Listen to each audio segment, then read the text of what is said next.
Et bonjour à tous, bienvenue sur le plateau du Gaga de la semaine. Pour cette première édition, nous recevons Frédéric Morlot, qui est membre du collectif Autrement Gay. Nous allons donc évoquer les problématiques du mariage pour tous, mais avant cela, une petite présentation. Son visage ne vous est sans doute pas familier, pourtant, au sein de la communauté gay et du milieu associatif stéphanois, cet homme est un pilier. Frédéric Morlot fait partie du collectif Autrement Gay, chargé de défendre les droits des homosexuels et de lutter contre les discriminations homophobes à Saint-Étienne. En fait, le principe du collectif, c'est de lutter contre les discriminations, dont principalement l'homophobie, grâce à la culture. Donc en fait, on est présent à peu près tout au long de l'année, dans différents événements, et on propose à chaque fois une rencontre culturelle pour parler, ou pour, pas forcément pour parler d'homosexualité, mais en gros pour sensibiliser les gens à l'homosexualité. À l'heure des discussions sur le mariage pour tous, les collectifs comme Autrement Gay ont logiquement pris une place prépondérante dans le débat. Quels sont les enjeux de cette loi? Comment Saint-Étienne a intégré la communauté homosexuelle? Frédéric Morlot va répondre à ces questions. Il est notre gaga de la semaine.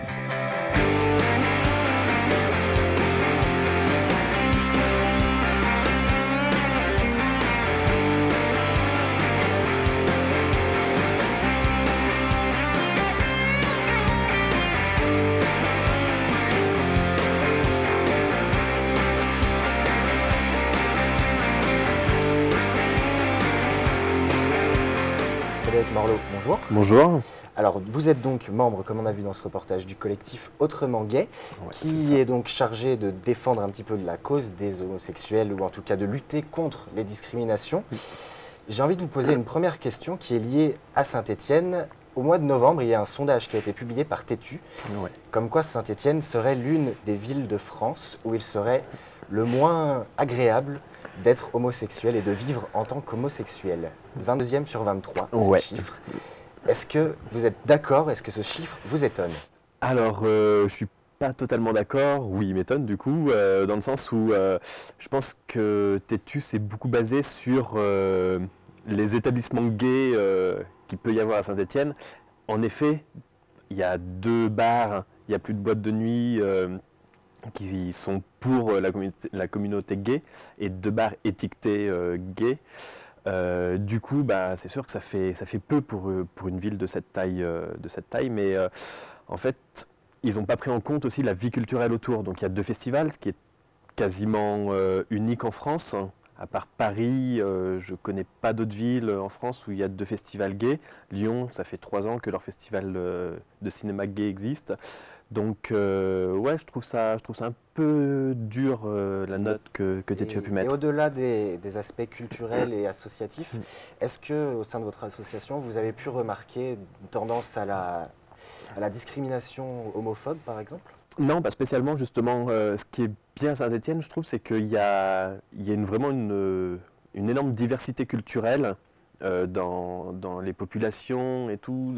Et du coup, c'est une ville qui est très riche qui a eu une grande richesse par toutes les immigrations qu'il y a pu avoir sur Saint-Étienne. Et ce qui a provoqué, quoi, ce qui a provoqué, entre guillemets, ce qui en découle une énorme tolérance en fait des gens, et tout le monde vit en harmonie plus ou moins, quoi. Mais c'est vrai qu'il n'y a pas de quartier gay, il n'y a pas de choses comme ça où les gays peuvent se retrouver, mais n'empêche qu'ils sont un peu disséminés, on va dire, dans toute la ville, mais ils vivent très bien, quoi. Alors on va sortir un petit peu de Saint-Étienne et prendre une dimension plus nationale. Vous le savez évidemment, il y a une question qui fait bouillir l'actualité en ce Ouais. moment, qui est celle du mariage pour tous. Mm. On va revenir justement sur cette appellation mariage pour tous. Elle a pu engendrer quelques stéréotypes, en tout cas quelques maladresses de la part notamment de la classe politique et religieuse. Est-ce que vous le regrettez un petit peu? Oui, totalement, dans le sens où déjà, j'apporterai juste une précision, c'est pas forcément le mariage pour tous, mais c'est l'ouverture du mariage aux couples de même sexe. Donc rien que dans l'intitulé de cette loi, ça recadre bien les choses, et ça aurait pu éviter beaucoup de maladresses. Alors vous, en tant qu'association, donc vous êtes pour cette loi. Est-ce que vous pouvez m'expliquer un petit peu en quoi c'est une grande avancée pour les homosexuels, les couples homosexuels? Du coup, cette loi, ça sera une avancée dans le sens où ça va permettre de limiter encore plus les discriminations, et d'arrêter de mettre à la marge, on va dire, les couples homosexuels et de stigmatiser l'amour de deux hommes ou l'amour de deux femmes en fait. Alors que ça reste ni plus ni moins un amour de couple et c'est tout, quoi, comme il y en a des millions d'autres. Donc c'est juste pour arrêter de stigmatiser les couples homos, quoi, que cette loi est importante. Alors, comme vous le savez, cette loi a de très nombreux réfractaires. Je l'ai dit, que ce soit au sein de la population tout simplement, mais aussi au sein de la classe politique, notamment à droite, et enfin au niveau de la classe religieuse.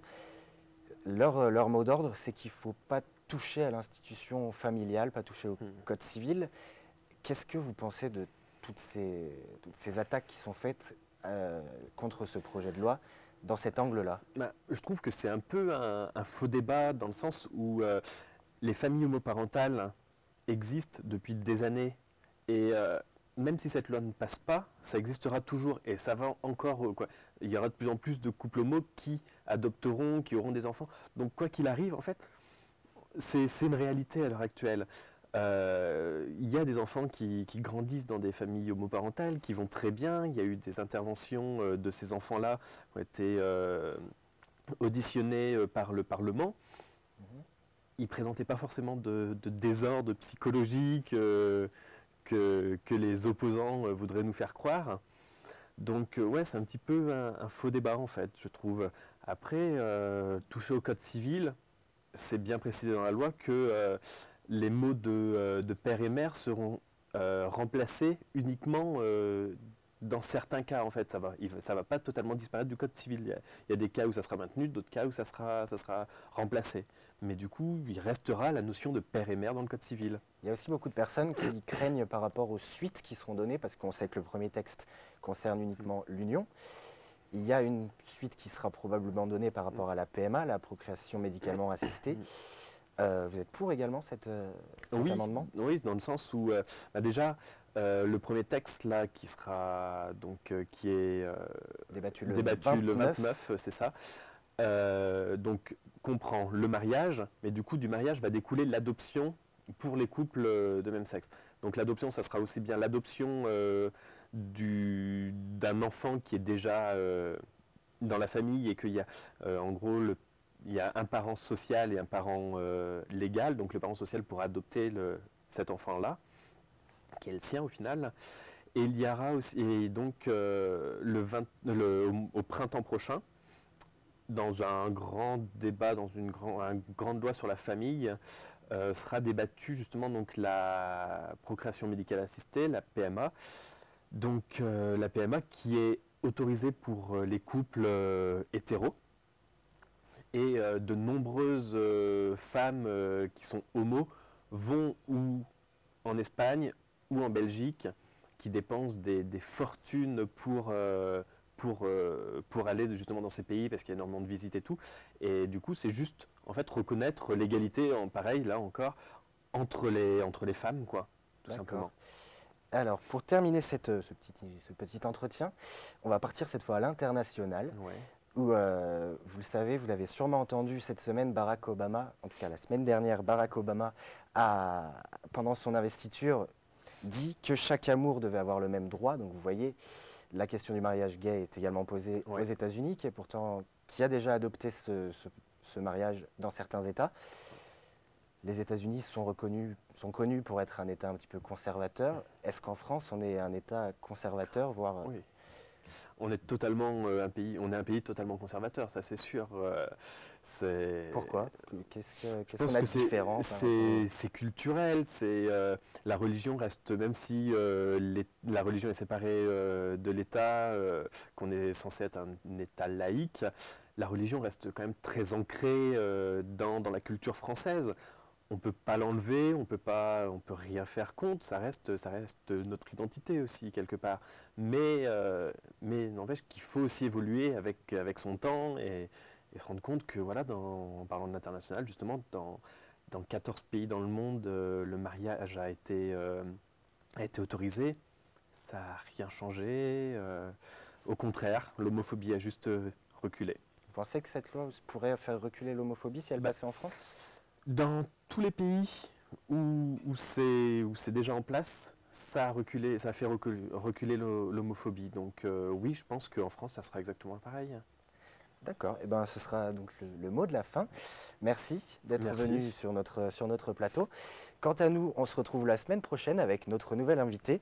Ce sera Gilles Charles, alias le Stéphanois à la casquette. Merci à tous et à bientôt.